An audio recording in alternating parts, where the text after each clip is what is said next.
അസ്സലാമു അലൈക്കും വറഹ്മത്തുള്ള. ഇന്ന് നമ്മൾ വീഡിയോ എടുക്കുന്നത് മറ്റൊരു സ്ഥലത്ത് വെച്ചുകൊണ്ടാണ്. നമ്മുടെ കൊച്ചുമോള് ഫരഹ ഫാത്തിമയും ഫാത്തിയും ഉണ്ട്. ഏതായാലും നമുക്ക് ആ സ്ഥലത്തേക്ക് പോകാം. ഇന്നൊരു കഥയാണ് പറയുന്നത്. ഇൻഷാ അല്ലാഹ് എല്ലാവരും ഒപ്പം ഉണ്ടാവുക.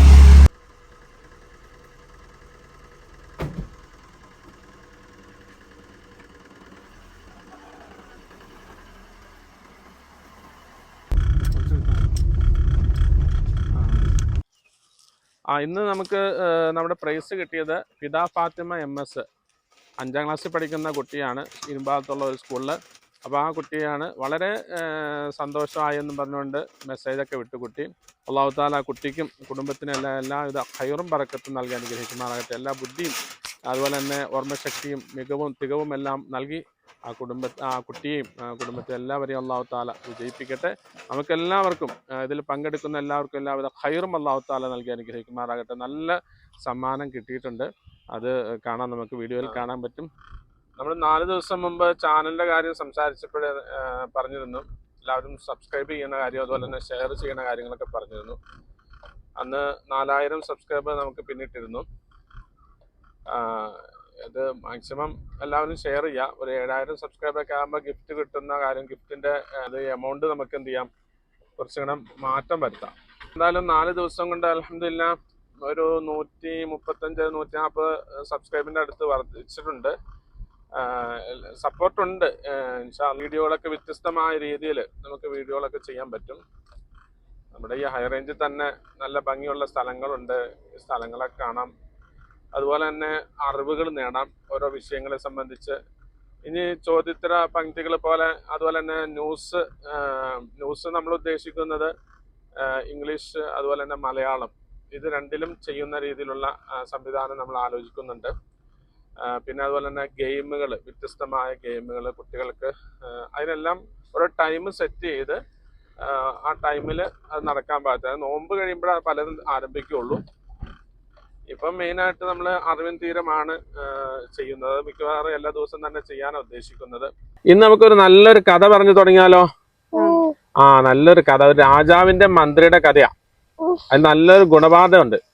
അതായത് നബി സല്ലല്ലാഹു അലൈഹി വസല്ലം പറഞ്ഞിട്ടുണ്ട്, ഒരു വിശ്വാസിയായ മുഅ്മിനായ ഒരു മനുഷ്യന് എന്ത് വന്നാലും എന്താണ്, നല്ലതാണ്. എന്ത് വന്നാലും നല്ലതായിട്ടേ വരുള്ളൂ. അജബല്ലി അംരിൽ മുഅ്മിനി, മുഅ്മിനായ ഒരു ആളുടെ കാര്യം ഭയങ്കര അത്ഭുതം എന്ന് പറഞ്ഞിട്ട് അത്ഭുതപ്പെട്ടുകൊണ്ടാണ് നബി സല്ലല്ലാഹു അലൈഹി വസല്ലം പറഞ്ഞത്.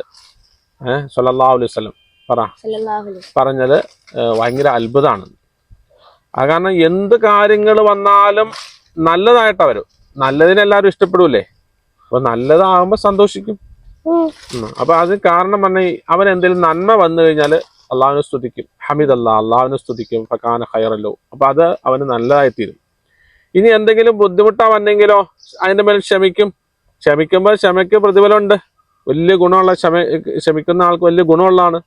അപ്പൊ അതും എൻ്റെ പേരും അവൻ എന്ത് ചെയ്യും, ഗുണം കിട്ടും എന്നുള്ളതിന്റെ പേരിൽ അവൻ സന്തോഷിക്കും. അതുപോലെ തന്നെ നാം മനസ്സിലാക്കണം, പലതും ക്ഷമിച്ചു കഴിഞ്ഞാൽ നമുക്ക് നമ്മൾ ഉദ്ദേശിച്ചേക്കാളും അപ്പുറമായിട്ട് അതുകൊണ്ട് വലിയൊരു ഗുണം ഉണ്ടാവും. ചിലപ്പോൾ ആദ്യ പടിക്ക് നമുക്ക് ഇതൊരു ബുദ്ധിമുട്ടാണെന്ന് തോന്നിയാലും പിന്നീട് അത് ഭയങ്കര ഒരു ഗുണമായിരിക്കും, ഭയങ്കര നമുക്കൊരു നേട്ടമുള്ള ഒരു കാര്യമായിരിക്കും. അങ്ങനെ കുറെ കാര്യങ്ങളുണ്ട്. അതിനാണ് ഞാൻ ഈ കഥയിലേക്ക് വരുന്നത്. ഈ ഒരു നാടോടിക്കഥയാണ്. ഒരു അഫ്ഗാനിസ്ഥാനിലൊരു രാജാവും നല്ല മന്ത്രി ഉണ്ടായിരുന്നു. ഈ മന്ത്രി ഭയങ്കര വിശ്വാസി ആയുള്ള ആളാണ്. അങ്ങനെ ഇവർ എപ്പോഴും എവിടെ പോയാലും ഒരുമിച്ചാണ് പോയിക്കൊണ്ടിരുന്നത്. ഒരു ദിവസം രാജാവ് പറഞ്ഞു, എൻ്റെ വിരൽ മുറിഞ്ഞു പോയി എന്ന് മന്ത്രിയോട് എന്ന് പറഞ്ഞു. മന്ത്രി അത് കേട്ടപ്പോ എന്ത് ചെയ്തു, അൽഹംദുലില്ലാന്ന് പറഞ്ഞു. അപ്പൊ സാധാരണ ഇപ്പൊ രാജാവ് നോക്കുമ്പോ എന്താണ്, കൈ മുറിഞ്ഞ കാര്യം പറഞ്ഞപ്പോ അൽഹംദുലില്ലാന്നോ, അതെന്താ എന്നെ കളിയാക്കിയതാണ്, പരിഹസിച്ചതാണ് എന്ന് പറഞ്ഞുകൊണ്ട് ദേഷ്യപ്പെട്ട് മന്ത്രിനെ എന്ത് പറഞ്ഞു വിട്ടു. മന്ത്രിനെ പൊക്കോളാൻ പറഞ്ഞു വിട്ടു. അപ്പൊ പറഞ്ഞു വിട്ടത് കേട്ടപ്പോ മന്ത്രി പറഞ്ഞു അൽഹംദുലില്ലാന്ന് പറഞ്ഞു. അപ്പോഴും പറഞ്ഞു അൽഹംദുലില്ലാന്ന്. കാരണം മന്ത്രിക്ക് ഒരു ബുദ്ധിമുട്ടുള്ള കാര്യമാണ്, എന്നാലും മന്ത്രി അങ്ങനെ പറഞ്ഞു. അപ്പൊ അങ്ങനെ ഈ സ്ഥിരമായിട്ട് ഇവരൊരു വൈകുന്നേരം സായാഹ്ന സമയങ്ങളിലൊക്കെ ഒരു കാട്ടിലൂടെ യാത്ര ചെയ്യുന്ന സ്ഥലമുണ്ട്.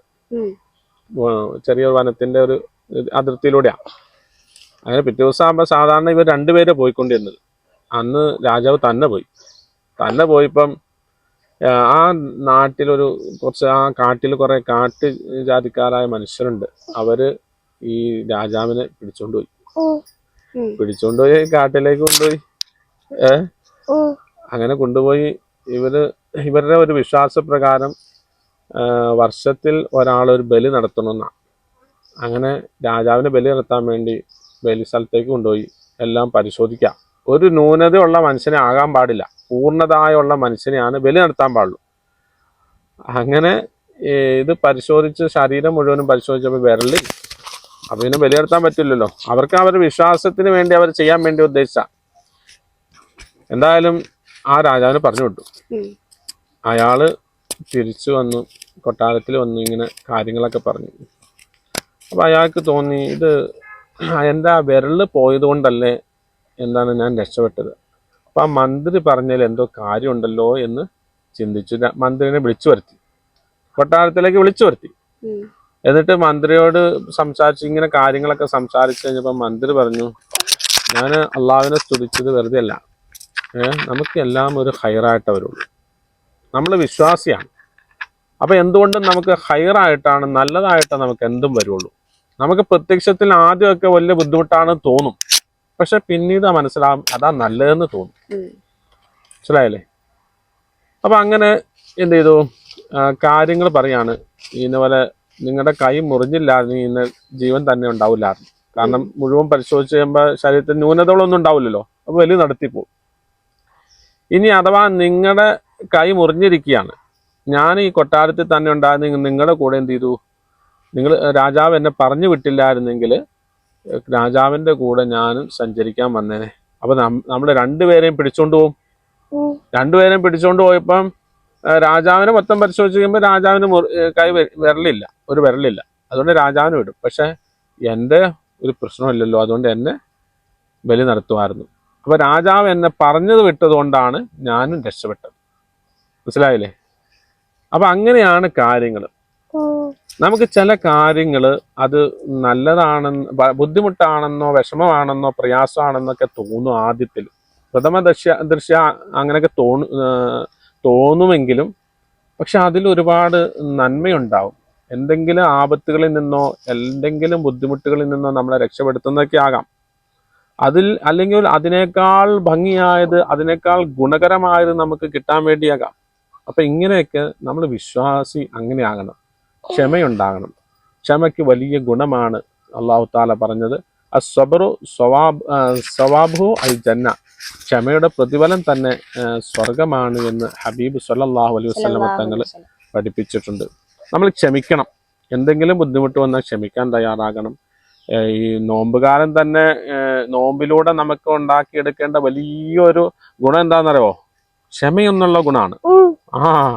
ക്ഷമയെന്നൊരു ഗുണമാണ് നമ്മൾ നോമ്പിലൂടെ ഉണ്ടാക്കിയെടുക്കേണ്ടത്. എന്തെങ്കിലും ബുദ്ധിമുട്ട് വന്നു കഴിഞ്ഞാൽ അപ്പൊ തന്നെ നമ്മൾ അതിന് ഭയങ്കര അക്ഷമരായിട്ട് എന്തെങ്കിലും കാണിച്ചു കൂട്ടുകയല്ല ചെയ്യുന്നത്. ക്ഷമിച്ചു നിൽക്കാനുള്ള കരുത്ത് നമ്മൾ ഉണ്ടാക്കിയെടുക്കണം. അതിനു വേണ്ടിയുള്ള ഒരു പരിശീലനം കൂടിയാണ് നോമ്പിലൂടെ നമുക്ക് നേടിയെടുക്കാൻ പറ്റുന്നത്. ഏതായാലും നമ്മുടെ ഇന്നത്തെ ചോദ്യം വരുന്നത്, കാട്ടിലൂടെ പോയപ്പോൾ അവർ പിടിച്ചുകൊണ്ട് പോയത് ആരെയാണെന്നുള്ളതാണ് നമ്മുടെ ചോദ്യം. കാട്ടുജാതിക്കാരായ ആളുകൾ, കാട്ടുവർഗക്കാരായ ആളുകൾ പിടിച്ചുകൊണ്ടുപോയത് ആരെയാണ് എന്നാണ് നമ്മുടെ ചോദ്യം. അത് എത്രയും പെട്ടെന്ന് വാട്സപ്പിലേക്ക് നിങ്ങൾ നേരത്തെ പറഞ്ഞ നമ്പറിലേക്ക് തന്നെ മെസ്സേജ് അയക്കുക. മാക്സിമം നിങ്ങൾ എന്ത് ചെയ്യുക, ഷെയർ ചെയ്യുക കേട്ടോ. ഈ ചാനൽ ഷെയർ ചെയ്യുകയും സപ്പോർട്ട് ചെയ്യുകയും ചെയ്യുക. അള്ളാഹു സുബ്ഹാനഹു വ തആല നമ്മുടെ ഈ സംരംഭത്തെ വിജയിപ്പിക്കട്ടെ. നമുക്ക് എല്ലാവർക്കും ഈ നോമ്പിന്റെ എല്ലാവിധ പ്രതിഫലവും നൽകി അനുഗ്രഹിക്കുമാറാകട്ടെ. അസ്സലാമു അലൈക്കും വറഹ്മത്തുള്ളാഹി വബറകാതുഹു.